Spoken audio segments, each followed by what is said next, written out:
SCP-796, Object Class Euclid. SCP-796 is a condition whereby an affected individual begins to perceive a large feline entity in their peripheral vision. The exact appearance of said entity has so far not been ascertained. While the majority of subjects have described it as an unusually large and dark-colored, separate accounts of its shape, exact size, and overall body structure have been inconsistent. Affected subjects will often experience a strong sense of paranoia and dread, largely assumed to be a result of the entity's constant presence.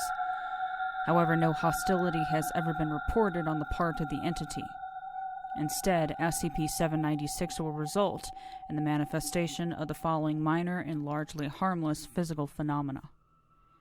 Light scratches sporadically appearing on objects in vicinity of the affected subject. Occasionally, the subject will appear to have been scratched by an unseen force.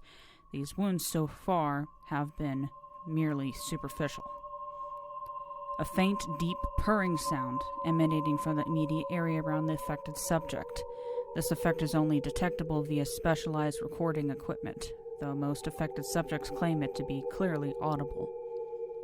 The appearance of paw prints in nearby soft materials, consistent with that of an unusually large cougar. Notably, visual hallucinations experienced by affected subjects often correspond with manifestation of SCP-796's physical effects. All affected individuals will experience an event that will place them in acute mortal danger within a month of first experiencing SCP-796's effects. It is unknown if SCP-796 is the cause of such events, or if it is aware of and attracted to individuals who experience such events. Affected individuals claim that SCP-796 causes bad luck are to be disregarded, as research has shown that affected individuals do not experience statistically increased rates of misfortune or accident. All individuals affected by SCP-796 will nonetheless expire within 1 month. Upon the death of the current subject, SCP-796 will transfer to an individual in the immediate vicinity. SCP-796 was first documented in the town of Bay St. Louis, Mississippi, after Marina Izquierdo, a 46-year-old homeless woman, was admitted to the local hospital for severe abdominal pain, later diagnosed as due to accidental pesticide consumption. Izquierdo appeared highly paranoid and agitated throughout her stay and died 2 days later after doctors were unable to save her. An autopsy revealed numerous superficial scratches on her throat and abdominal area. Dr. Hannah Merriam, who attended to Izquierdo, later reported visual and auditory hallucinations consistent with SCP-796. She died 2 weeks later when her car crashed into another vehicle en route to her home. Multiple fresh scratches from an unknown source were discovered on the steering wheels of both vehicles. At least 27 other individuals are suspected to have been affected by SCP-796 prior to Foundation intervention and containment on September 9th, 2001. Addendum 796-01. On January 27, 2004, SCP was accidentally activated while being prepared for transfer to another site. The resultant explosion severely damaged the humanoid containment wing of Site-32 and caused 31 fatalities, one of which was Subject 796-16. It is unknown as to whom SCP-796 transferred to next due to the chaos of the mass containment breach that ensued. Subject 796-17 was only identified a year later through a routine search of psychological counseling records, and was subsequently brought into Foundation custody where he claimed to have been under the effects of SCP-796 for 6 months. Addendum 796-03. On March 23, 2006, at 0736 hours, the surveillance feed for SCP-796's containment chamber was disabled. Deployed security forces discovered that the chamber was manually opened from the outside using a keycard belonging to Dr. Nico Ray, which had been reported as missing 2 days earlier. Neither Subject 796-17 nor SCP-796 was found inside the containment chamber.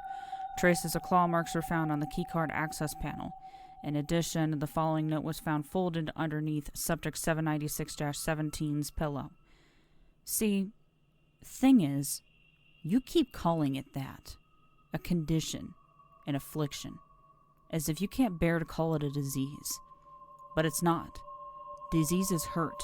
They get under your skin and in your head and claw at your mind until you beg for it to end. This doesn't hurt. Not really. It scratches from time to time, sure, but that's it. Sometimes you give me excuses and talk about keeping me here and finding a cure for all of this. But you and I know that's not gonna happen. It's not. And I don't mind at all, because I've already gotten better. I'm sorry I have to leave. 4 blank walls and a locked door isn't much different from what I've been used to. But there's been so much I want to do, and the cat can't stay in here forever. It's not really the indoors type. J. Special Containment Procedures. As SCP-796 affects only one individual at any one time, information concerning it need only be suppressed at a local level. Clinical and psychiatric records are to be screened for possible mentions of SCP-796's effects. The current affected individual is to be identified and located as soon as possible. Should an individual be confirmed to be under the effect of SCP-796, they are to be coerced into containment. The use of force, lethal or otherwise, is not permitted against individuals suspected of being affected by SCP-796. Once the current affected individual is located, they are to be housed in a modified humanoid containment chamber lined with memory foam and equipped with microphones with a sensitivity of at least 35 decibels to confirm the continued presence of SCP-796. In addition, the subject must be inspected daily for any new wounds. A lack of new wounds may indicate a breach of containment. Wounds inflicted on the affected subject must be disinfected and treated promptly. Similarly, damage to the containment chamber as a result of SCP-796 must be repaired as soon as possible. Essential personnel are not to approach 100 meters of the containment chamber without prior authorization. And contact with the affected subject is to be limited only to non-essential and D-Class personnel. In addition, at least 1 D-Class personnel is to reside in the 100-meter exclusion area at all times. The death of the current affected individual is to be considered a possible containment breach. As such, their safety must be ensured at all times. In the case of their death, the residing D-Class personnel will be inspected for signs of SCP-796 and subsequently contained as necessary. Update. As of February 1st, 2005, SCP-796 is currently contained by Subject 796-17. As Subject 796-17 has not expired despite being affected by SCP-796 for more than 6 months, he is to be considered as a more permanent solution to containing SCP-796.